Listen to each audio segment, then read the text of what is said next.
مدحت شلبي كعادته بيهاجم النادي الاهلي وبيهاجم محمود كهربا. خلينا نسمع كلام شلبي ونرجع نرد عليه من تاني. قبل ما نقول اخبار النادي الاهلي في المغرب واستعداداته الجاده جدا لهذا اللقاء، خبر يعني ظهر على السطح فجاه بعد ما اتكلمت انا هنا من يومين عن انه من المتوقع الا تصدر لجنه التظلمات قرارها في استئناف اللاعب كهربا الا بعد السوبر. هو هنا ليس المقصود ان اللجنه يعني تتعمد انه ما تعملش ده، الا بقى احنا تعودنا، وانا قلت قبل كده من 2007 لما كنت في اتحاد الكوره دائما لجنه التظلمات بتاخد وقت ليس بالقصير، لانه اولا هي بتجمع الاوراق والاطراف وتبتدي تدرس وتتشاور لغايه لما يصدر القرار، لانه قرار مهم.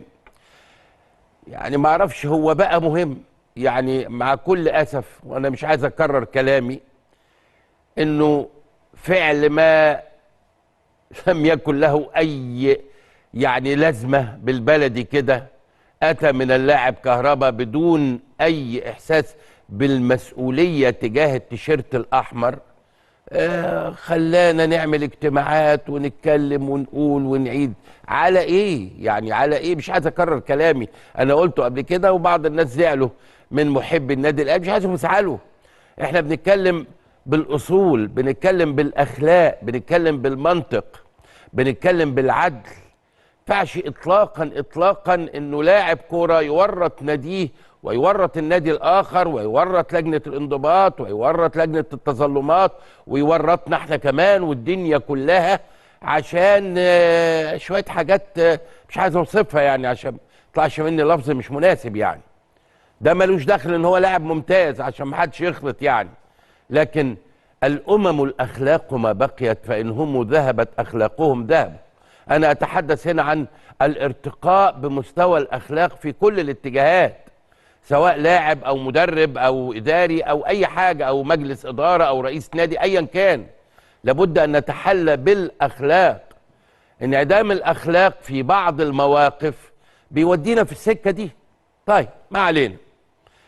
انتشر بقى بعد ما انا كلمت الكلمتين دول في السوشيال ميديا انه نادي الزمالك ينتوي الانسحاب من السوبر اعتراضا على تأخير البت في عقوبة كهربا من قبل لجنة التظلمات وحكايات وروايات. وبعدين بدأ الامر الى حد ما يتبلور شوية لما مجلس ادارة نادي الزمالك دعا الى اجتماع طارئ يوم 30 ابريل لمناقشة بعض الأمور. لم يعلن عن هذه الأمور، فالبعض ربط بما حدث في السوشيال ميديا اللي أصبحت مؤثرة بشكل كبير في القرارات مع هذا أو هذه الدعوة للاجتماع الطارئ لمجلس الإدارة. أنا على يقين طبعا بما لا يدع مجالا للشك أن أمر بهذا الحجم، موضوع كهرباء، انا ما اديلوش اكتر من كده حجم بصراحه، يعني يؤثر في مسيره نادي، في مباراه سوبر، مباراه كبرى في دوله الامارات، مباراه عليها كل الاضواء، مباراه من العيار الثقيل، مباراه اثبات الذات، امور كثيره جدا تنطبق على هذا الكلام. وبرضه مش هكرر كلامي انه برضه ما زالوا في السوشيال ميديا بيربطوا ما بين امام عاشور وما بين اللاعب كهربا، وانا قلت وشرحت قبل كده وانا عارف انا بقول ايه. قلنا ان طبعا فيما يتعلق بامام عاشور، امام عاشور يا جماعه النادي لم يقدم في الموعد المحدد التظلم، وبالتالي لم يحدث على الاطلاق البت في اي تظلم بعد كده. لانه انا لما اتكلمت وقتها في امام عاشور وجبت لكم الفقره اللي انا اتكلمت فيها مع المهندس احمد مجاهد لما كان بيتولى رئيس اتحاد الكوره، الراجل قال ما جالناش اي تظلم على امام عاشور. فلما عملت المكالمه دي بعده التظلم، بس زي ما الاجانب بيقولوا ده تايمد اوفر، خلاص كان الميعاد عدى وانتهينا وخلاص، واذا لا يمكن اي تظلم بعد انتهاء الموعد، لا قيمه له على الاطلاق، لان الموعد كلنا عارفينه 10 ايام. فاذا لا داعي للربط ابدا بين موضوع امام عاشور وموضوع كهرباء. هذا امر. الامر الثاني فيما يتعلق برضو عشان الناس يعني احيانا النواحي الاداريه بتبقى غايبه شويه عن الانديه شويه يعني. النادي الاهلي فيما يتعلق بعقوبه اللاعب كهربا اللي عمل لنا صداع بدون اي داعي يعني، كلنا عارفين ان هي 12 مباراه ومليون جنيه مصري. هذه الغرامه تسدد خلال شهر، تمام.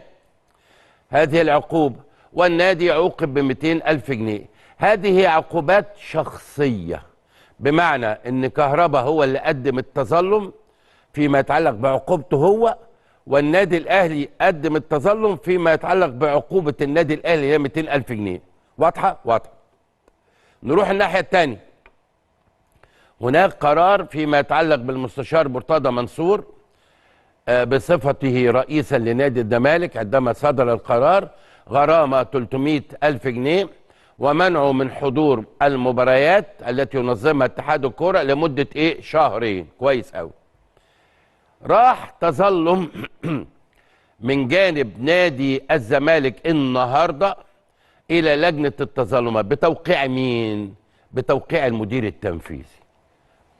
يعني هذه يا جماعه لازم نبقى قاريين لوائح. هذه عقوبه شخصيه، بمعنى انه هذه العقوبه الموقعه على المستشار مرتضى منصور عليه هو شخصيا ان يقدم التظلم باسمه، لان العقوبه تنصب على شخصه هو.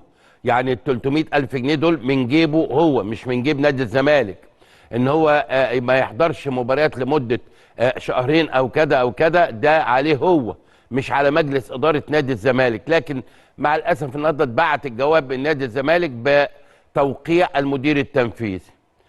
طبعا زي ما انا قلت التظلم في خلال 10 ايام، اخر يوم بكره، لان القرار كان يوم 18. اديني اهو نبهت نادي الزمالك اهو، عندكم بكره، لانه لو فضل التظلم بتوقيع المدير التنفيذي لن يقبل من جانب طبعا رئيس لجنه التظلمات، لانه هذه عقوبه شخصيه. اذا بكره اخر يوم، لانه المدير التنفيذي ليس ذي صفه في هذا الامر. اذا بكره اخر يوم رئيس نادي الزمالك او مرتضى منصور، المستشار مرتضى منصور، هذه عقوبه تنصب على شخصه هو. اديني نبهت اهو، اديت فرصه اهو، التظلم يتقدم بكره باسمه هو، سواء فيما يتعلق ب عدم حضور شلبي يا شلبي يا ابو صبغه جنان، يلي طلع قبل كده سياده المستشار وشتمك وقال فيك كل الالفاظ. خلينا نتكلم ان انت عمرك ما نصفت النادي الاهلي، دائما وابدا ما بتيجي على لعيبه النادي الاهلي، دائما وابدا ما بتيجي على جمهور النادي الاهلي. هو كهربا عمل ازمه ايه اللي من غير لازمه؟ هو كهربا عمل ايه خلاه النهارده يتحاكم عليه؟ هو كهربا النهارده لما لجنه المسابقات وعامر حسين طلعت برأته وقال لك تقرير الحكم، تقرير مراقب المباراه، تقرير شريط الفيديو التلفزيون الرسمي، ما اظهرش اي شيء يدين كهربا. اذا انت عارف ان كهربا بريء. اذا كلامك على كهربا وهجومك على كهربا ما هو من نابغ من سكريبت متوزع عليك من مرتضى من اي حد تاني. فعشان كده خف على النادي الاهلي شويه، ما تتكلمش على النادي الاهلي، لان انت طبعا جيت سكه على طول لجمهور النادي الاهلي، وجمهور النادي الاهلي حط عليك، ورجعت اعتذرت ورجعت اتكلمت تاني على شيء كويس، وقلت ان الجماهير بتزعل منك ومش عارف ايه. فانت ما تجيش للنادي الاهلي، ما تجيش على جمهور النادي الاهلي، لان اللي بيجي على جمهور النادي الاهلي هو الخسران يا مدحت شلبي، وانت جربت قبل كده، فما تنساش اللي حصل.